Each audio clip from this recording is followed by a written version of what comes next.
Hello my dear students. So today we will be studying about group. Group as in mathematics की बात कर रहे हैं हम यहाँ पर कि what is a group. सबसे पहले ग्रुप एक एब्स्ट्रैक्ट अलजेब्रा का टॉपिक है जो बीएससी में आपको काम आता है और मेरी जो सीरीज़ होगी ये बेसिकली मेरा फोकस होगा कि मैं बीएससी के सारे टॉपिक्स क्लियर करूँ आप लोगों के. एंड यहाँ पर ऐसे कई बच्चे होंगे जिनको ग्रुप के बारे में कुछ भी नॉलेज नहीं होगा. सो डोंट वरी, ये लेक्चर आप जैसे ही लोगों के लिए है जिनको ग्रुप का जी भी नहीं पता होगा. So don't worry. अच्छा, वन मोर थिंग कि ये एक लेक्चर में पॉसिबल नहीं है कंप्लीट करना, तो मैं इसे 2 या 3 पार्ट में कंप्लीट करूँगी. And I am talking about only group. Group क्या होता है इसको मैं 2 लेक्चर में कंप्लीट करूँगी और उसके बाद में ये पूरा की पूरी सीरीज़, पूरा चैप्टर हम कंप्लीट करेंगे. इसकी आपको पूरी सीरीज़ मिल जाएगी. डिस्क्रिप्शन बॉक्स में मैं आपके लिए लिंक छोड़ दूँगी. Okay, so let us start without wasting time. I'm Dr. Payal Hiranwar. I'm a professor of mathematics and I have done PhD in mathematics. Okay, so algebraic structure सबसे पहले हमें पता होना चाहिए कि एक algebraic structure क्या है. क्यों हमें जानना है algebraic structure के बारे में? Because group जो है वो खुद एक algebraic structure है. Group itself is an algebraic structure. That's why we should know about algebraic structure. Okay. सो एक फटाक से हम डेफिनेशन पढ़ लेते हैं कि अलजेब्रिक स्ट्रक्चर क्या होता है. A non empty set together with one और more binary operation defined on it and satisfying certain laws of binary operation is called an algebraic structure और अलजेब्रिक सिस्टम. अब ये दिखने में बहुत भारी भरकम दिख रहा है, बहुत भयंकर सी डेफिनेशन दिख रही है, बट हम इसको सिंपल कर देंगे. सिंपल वर्ड्स में अगर बोला जाए अलजेब्रिक स्ट्रक्चर क्या है, इट इज़ सिंपली एक सेट और एक बाइनरी ऑपरेशन. बस 2 चीज़ें होती है इसमें. एक सेट होता है और एक बाइनरी ऑपरेशन होता है. बस ये दोनों चीज़ें मिला करके बन जाता है अलजेब्राइक स्ट्रक्चर. ठीक है. अब उसके साथ में कुछ आता है, कुछ फ्री में आता है, वो होते हैं सर्टेन लॉज. इतने डिटेल में हम नहीं जाएंगे. हम फिलहाल सिर्फ इतना जान लेते हैं कि एक अलजेब्रिक स्ट्रक्चर कैसे बनता है. एक सेट होना चाहिए, एक बाइनरी ऑपरेशन होना चाहिए और कुछ लॉज होने चाहिए. ये तीनों मिला के बन जाता है अलजेब्रिक स्ट्रक्चर. अब आप बोलोगे बाइनरी ऑपरेशन क्या है. यहाँ पर कोई ऐसा है जिसको ये नहीं पता बाइनरी ऑपरेशन क्या है, तो मैं आपको शॉर्ट में ये बता देती हूँ कि what is a binary operation. Here I am writing just in short. इसका मतलब है बाइनरी ऑपरेशन. सो बाइनरी ऑपरेशन मतलब एक मैपिंग होती है. इट इज़ अ मैपिंग जो कि सपोज़ अगर मैंने एक स्टार ले लिया, अगर मेरा बाइनरी ऑपरेशन स्टार है. अच्छा, मैपिंग की भी डिटेल में जाने से पहले और थोड़ा सिंपल कर देते हैं इसको. बाइनरी ऑपरेशन मतलब जैसे हमारे प्लस माइनस आप बचपन से पढ़ते आ रहे हो, डिविज़न, मल्टीप्लिकेशन, जैसे ये सारी चीज़ें होती है ना, बिल्कुल उसी तरीके से ये होते हैं ऑपरेशंस. राइट, ये होते हैं ऑपरेशंस, बेसिक ऑपरेशंस जो हमने अभी तक पढ़े हुए, डिवीजन, मल्टीप्लिकेशन. अब इसी में कुछ चीज़ें और ऐड हो जाएगी तो ये बन जाएंगे बाइनरी ऑपरेशन. अब क्या चीज़ ऐड होगी वो हम देखते हैं. सो बेसिक अगर बहुत डिटेल डेफिनेशन में जाए तो बाइनरी ऑपरेशन एक मैपिंग होती है जो एक सेट का कार्टेशियन प्रोडक्ट खुद के साथ लेते हैं. ये उसका डोमेन होता है एंड उसका कोडोमेन या फिर रेंज हम बोल सकते हैं होता है वो सेट खुद. अब इसको और इजी लैंग्वेज में अगर मैं आपको समझाऊँ तो ये देखो, कोई भी एक सेट ले लेते हैं. Suppose I take a set A. ठीक है. अब यहाँ से अगर मैं इस सेट में सपोज मैंने कुछ एलिमेंट्स ले लिए, सपोज लाइक दिस 10 तक. ठीक है. मैंने इस सेट के 2 एलिमेंट्स ले लिए, कोई भी 2 एलिमेंट्स ले लिए, सपोज 2 and 3. अब मैंने जैसे स्टार्टिंग में आपको बताया था कि बाइनरी ऑपरेशन क्या, अलजेब्राइक स्ट्रक्चर के लिए आपको क्या होना चाहिए, आपके पास में 2 चीज़ें होनी चाहिए. एक सेट होना चाहिए, एक बाइनरी ऑपरेशन होना चाहिए एंड सर्टेन लॉज होना चाहिए. तो अब देखते हैं, सेट तो मिल गया हमें. ये बाइनरी ऑपरेशन सपोज हम ले लेते हैं स्टार. तो इन दोनों के बीच में हमने सेट के कोई 2 एलिमेंट्स लिए, इन दोनों सेट के बीच में हमने बाइनरी ऑपरेशन लगा दिया स्टार. अब स्टार मतलब यहाँ पे हम मल्टीप्लिकेशन की बात कर रहे हैं.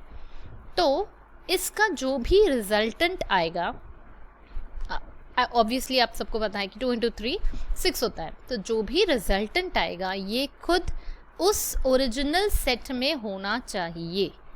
दैट मीन्स ये ए में बिलोंग करना चाहिए, और अगर ये बिलोंग करता है तो हम बोलेंगे कि ये जो स्टार है, इस स्टार को बोला जाता है बाइनरी ऑपरेशन।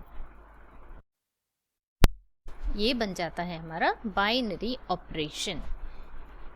आई थिंक अब क्लियर हो गया आप लोगों को कि बाइनरी ऑपरेशन क्या होता है। तो अगर ये बाइनरी ऑपरेशन है तो आप बोलोगे कौन सा बाइनरी ऑपरेशन नहीं है, राइट? तो ये भी एक दिमाग में आपके क्वेश्चन आएगा कि फिर तो सारे ही ऑपरेशंस बाइनरी ऑपरेशंस हो जाएंगे। तो जो बाइनरी ऑपरेशन होता है ये बेसिकली, इसीलिए मैंने आपको बोला था कि इसमें सेट बहुत ज़रूरी है। ये डिपेंड करता है हर एक सेट के ऊपर में अलग अलग बाइनरी ऑपरेशंस डिफाइन होते हैं। लाइक सपोज अगर इसी पर्टिकुलर सेट में मैंने ये नंबर अगर यहाँ से गायब कर दिया, if I write 5 then I write 7 then I write 9 10 and so on, या इसे क्लोज कर दिया, और अब अगर मैं यहाँ से ये दो एलिमेंट्स लेती हूँ, इनके बीच में ये ऑपरेशन लगाती हूँ multiplication, and my answer 6 is not in A now. अब ये जो 6 है ये यहाँ पर तो नहीं है, तो ये जो स्टार है ये बाइनरी ऑपरेशन नहीं होगा। For this particular set A, this star is not a binary operation. Is it clear everyone? मतलब और ये जो चीज़ मैं बोल रही हूँ कि दो एलिमेंट्स लेने हैं, तो this should not be true for any two elements. ऐसा नहीं है कि कोई भी दो एलिमेंट उठाओ और उसके लिए सिर्फ कोई दो एलिमेंट्स के लिए ट्रू होना चाहिए। This should be true for all elements, for all. I hope you all no this symbol, for all. इसमें से आप कोई भी दो एलिमेंट उठाओ तो सारों के लिए ये ट्रू होना चाहिए। येस आई नो आपके दिमाग में ये चीज़ आ रही होगी कि मैम अगर अभी यहाँ पर हम 9 और 10 को ले लेते हैं तो इनका तो मल्टीप्लिकेशन 90 आएगा, और ये तो यहाँ पर है ही नहीं। Yes, this is just for an example, आपको समझाने के लिए मैंने बताया है ये वाला। सो दैट आइडिया क्लियर हो जाए कि what is a binary operation. So this is all about binary operation.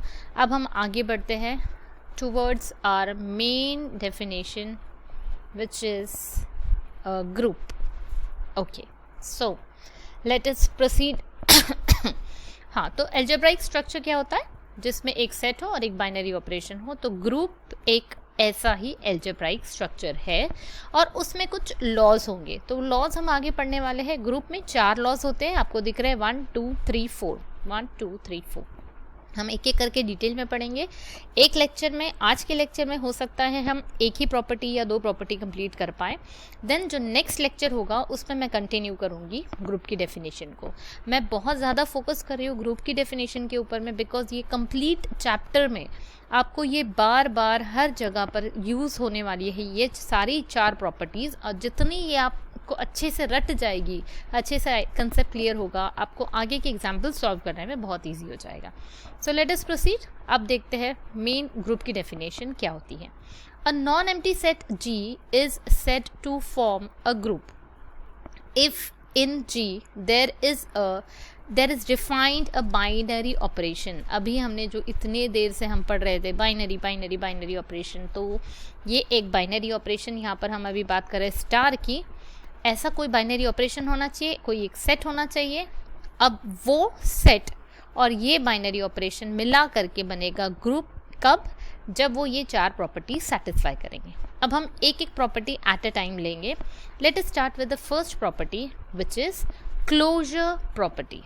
अब क्लोजर प्रॉपर्टी आपको बहुत ईजी लगेगी because it is very much similar to the binary operation जो अभी हमने पढ़ा था।